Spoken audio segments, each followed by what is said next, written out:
Oh, yeah. Um, it's Sunday, yes. And I'm a little concerned because it looks like the state of Washington is not concerned about the actual statistics of the state. Mm.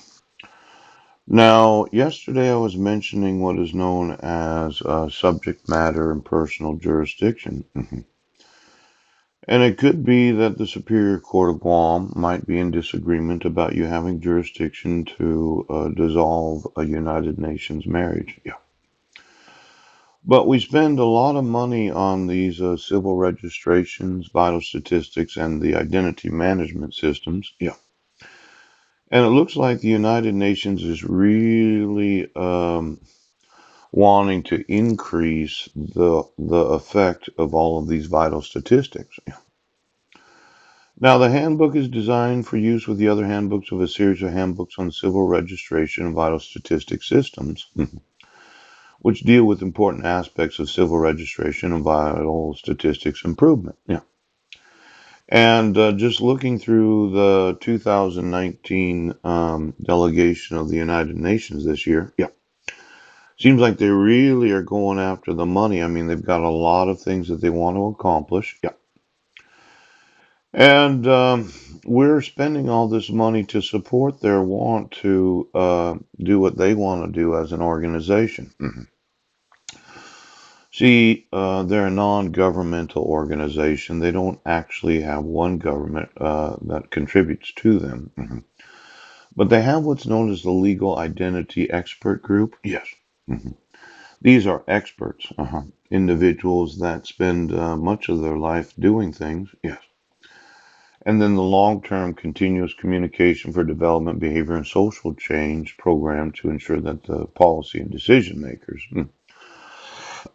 what's known as the regional and local authorities, community formal and informal leaders, and politician, population at large, they understand the need to get actively engaged in massive behavioral and social change interventions aiming to increase the civil registration of vital events rates at community,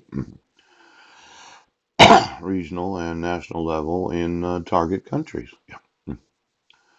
Now, the dissolution of marriage that Washington State issued, yeah, um, the stipulation order gave you the right to regulate the contact between myself, Mr. Budnick, yes, and his wife and children. Oh, But now it calls into question the United States territory having knowledge of you dissolving a United Nations marriage without the actual authority of law to be able to dissolve that. Now, it could be, that the state of Washington is in violation of the United Nations. That would mean that the United States is violating the United Nations obligation for the vital statistics of what's known as a divorce certificate to be issued from them since they issued the marriage certificate.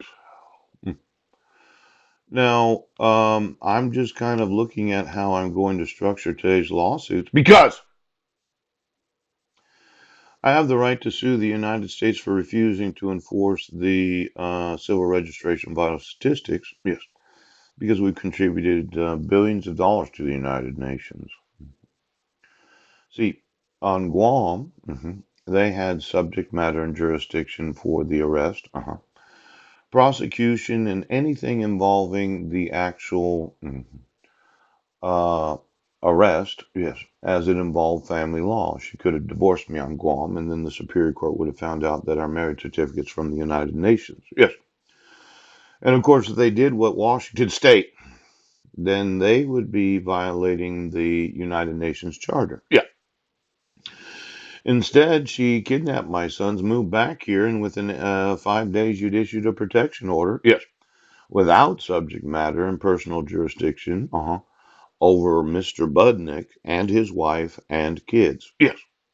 Now, court should have realized that just because a woman runs into the court, says my husband's crazy, he's paranoid, he's delusional, thinks everybody's after him. that you didn't have to make sure that I would have gotten any due process before issuing those court orders. And then there's, of course, the question of did you have subject matter and personal jurisdiction to issue a protection order in Clallam County? Yeah. Now, I would say you didn't, because the arrest took place on Guam.